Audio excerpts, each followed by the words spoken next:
What is up, everyone? Welcome back to the Chess Monkey. I'm so sorry. Been gone for about 3 weeks now. I just was busy with school and stuff, but I'm back on the grind. You should be seeing more shorts posts on this channel. Hopefully, getting to 100 subscribers soon. Right now, we're at 70. So that would be a huge milestone. So I'm looking forward to that. And as I promised, I am posting a video for the results of the Colorado Clash Championships and recapping one of the games, my favorite game I played, because it has a really interesting tactic that uh, just was, I don't know, just really impressive for me, I think. I just made me feel, when you play a great move and you're just like, I played a great move. It's just like, makes you feel excited, I guess. But today's so the tournament went pretty well. For my section, I finished sixth, which for one of my first tournaments in a while, I'm feeling pretty good about that. But this is hopefully not my last tournament. I was gonna play in the Colorado Open, but I'm busy because it is Labor Day weekend.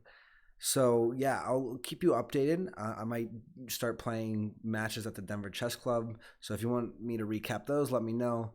And yeah, I'm feeling pretty good. It was met some nice people, and this only game I'm showing you was against a friend I made at the tournament. I won't say his name, but it was a friend I made at the tournament. Really nice guy. And so when we played each other, it was kind of like trash talking each other and everything. And there's a couple of moments I'll share throughout the game where we actually were trash talking each other, which I just think is funny. But so I'm playing the black pieces. He's playing the white, and he starts off with e4. Of course, I play the Caro Kann, which is my favorite response to e4. I pretty much play nothing other than the Caro Kann. And I don't know this variation specifically, but it's classic, like the classical variation. And he plays D. So in this position, I took because I feel like for the classical, you should always take unless there's a very specific one where the knight is brought out here and not here, where you should pin with the bishop before taking. But here I take, and then he takes there, and then I put my knight on g6, which I don't think, no, it's not top engine move, but actually it is, no, yeah, it is the top engine move. Okay, yeah, so the top engine move is to go here, and it wants him to take. He thought on this move because it was a 90-minute plus 30-second increment game. He thought on this move for like 20 minutes, maybe a little less, but for a long time. And I was thinking about all the possibilities. I thought maybe if he goes here, if he takes, well, that's a whole different story. But if he goes here or like back here or anywhere that's not back, then I might play something like e5. Because if he takes, then I take his queen, force him to take here, and then I can move this here, threatening the fork as well as threatening taking back the pawn. So I was looking forward to that playing out, but instead he goes ahead and plays back, which I didn't even think about during the game, which was a complete misthink on my spot. But I play f5. Just developing. There's nothing really that can threaten it here other than bringing their bishop out, which he does bring his bishop out, threatening my bishop. And I really wanted to think about maybe taking. I don't remember exactly all the lines I was thinking about, but I had some crazy ideas, I remember. And instead of moving the bishop back, or maybe moving queen up to replace the bishop, or I don't know, some crazy ideas I had. So I play very solidly. I play e6. And in this position, he brings his queen to e2, pinning the pawn so that he can win the bishop. I saw that immediately, and I remember saying to him that, he thinks he's slick. Like I wouldn't see that because we had been preparing with each other and stuff previous that day. And so I go ahead and I just take because I figure, just force his queen to move twice, which is what happens because he's probably not going to take with his pawn and double up his pawns. So, yeah. And then here I just, start bringing my pieces out. I pin his knight to his king, and he immediately gets out of the pin by bringing his bishop to d2, and then I castle. So I'm feeling pretty solid about my position. The engine says it's actually, sorry about that, it's actually 0.07 for black, or at least my engine says that. I don't know what yours says, but 0.07. So I'm doing pretty well. And he just continues to develop. I continue to develop. His position pretty much close to a draw. Nothing special. And then he plays h4. And we joked about how grandmasters always play h4 and h5 before the game.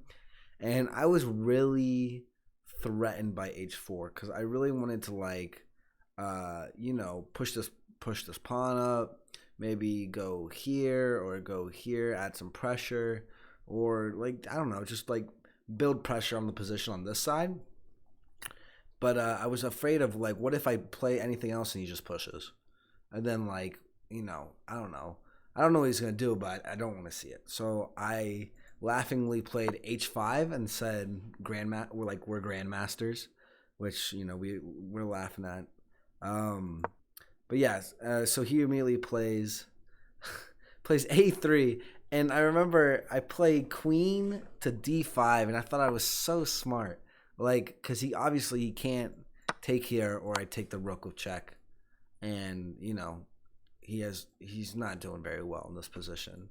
And anything other than d1 to block this results in losing more pieces. So yeah, I'm feeling pretty good about that move. Engine doesn't super like it, but I thought it was just an interesting use of tactics, and maybe he would fall for it, which he didn't in the game. So he brings knight back, which I think is one of his fatal mistakes, because I think eventually you'll see that he gets both of his knights into the h2 and a2 square, and I just feel like he had these pieces, but he couldn't use them. And so I think that's just a problem he had during the game. So obviously I take here because there's really nothing else to do. He takes back with his queen instead of his knight. In this position, I'm up half a point and saying the engine. And I don't want to trade queens yet, because it's even though it wants me to trade queens, I just felt like I had more play potential. I could do more for queen, especially at our level, which is around 1500, 1600. And I move back to b6 so I can target both here and here, add some pressure, maybe play c5 in the future, which is what I do. He castles queenside. And I remember I was talking to him after, and he said I was waiting to castle because he didn't want to commit yet. So if I was doing an assault on this side or assault on this side, he could castle the other way. So, which I get, but I feel like he should have probably done that sooner. I bring my rook to center, just trying to increase pressure, especially because he already has pressure on this diagonal. He brings his queen here. The engine really likes my position here. It says I'm about 0.5 still. And then I go ahead and I play. What is going on? Oh, sorry, my browser wasn't responding for a second. So I played knight g4, obviously threatening this fork, which I knew he was going to see, but might as well put some pressure on him. And so he plays rook, just really simple move, passive move. Rook d2, gets him out of it. And then I finally play c5, which the engine does not like at all here. In fact, it's up 0.8 for him. But there were times earlier where c5 was the best move, and I was looking at c5 the whole game because it's a very clear pawn break, fighting for control of the center. And I finally play it. And then he doesn't take back. Instead, he threatens my knight here, and then so obviously if he takes and I take and then he takes, I'm not doing super well here. I lose a pawn and he can push that, and it wants me to take back his knight, and I get that because it forces him back or forces him to take here, but instead I play this move, which it doesn't like at all. But I just thought danger levels, and this is protected by this and this. So I don't know, I felt actually pretty good about playing that move. Obviously not the best move at all, but it works. And he goes ahead and he takes back. And here I calculated, I almost played, I was about to grab this one to take, and which is a blunder, because if, I take here and he takes here, then, oh, wait, there's no threat there. Oh my gosh, I just realized there's no threat here, and this actually works. Okay. Yeah, because if he takes here, I can go ahead and take back with this. Oh my gosh, it's been a month. And I just saw that. I miscalculated that. But either way, it works. I take with this knight, and he go ahead like battering ram me in the center. So I just take, and then I go here, threatening, trying to keep control of the diagonal. Pretty simple like tactics, nothing too complicated. Yeah. And so I go ahead here. He moves his rook over, which puts pressure. Like, obviously, you can take here now. And then, eventually after I take back with this, he can take with his queen, and he's up material. But then I play the rook, queen move, queen d6, which it doesn't like at all. But it does reinforce this knight again, and it offers for not only threatening mate here, but it also has a discovered attack on the queen right here, which is mostly why I played it. And the only couple moves here that went saved the game for white, and that's just b1, very simple move, gets you out of this check, and it prevents mate because you can play knight here. Another move which I thought was like one of the only moves is queen here, which also works. Not as good. It's still down 3 because I win material here because I win this knight. But what he plays in the game is knight to c1 or c3, trying to protect the d1 square. But the problem is, even though it does protect from mate, I played the move knight to d3 plus check, and even if he takes, I win this no matter what because it's not protected.